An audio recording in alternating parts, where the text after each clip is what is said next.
Let me show you a really neat way to take a selfie without using your hands, inspired by this week's ADE Festival of Learning. To get this working, you need to enable voice control, so jump onto Settings, then find Accessibility, and scroll down till you see Voice Control. On here, flick the switch to On, and be aware that your iPad needs to download a couple of files in the background to make this work offline.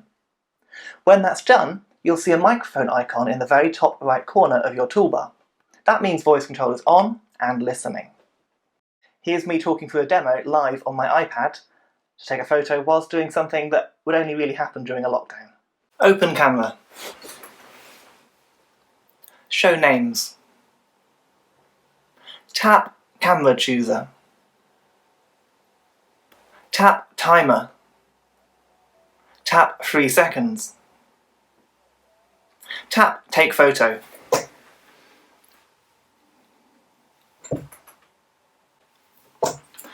Show names. Tap photo and video viewer. I can't wait to see everyone's hands-free selfies this week as part of the ADE Festival of Learning.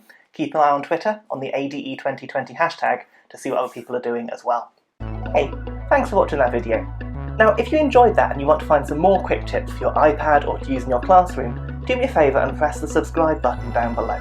That will really help me out, and it will help you keep up to date with all the latest tips and tricks on my YouTube channel.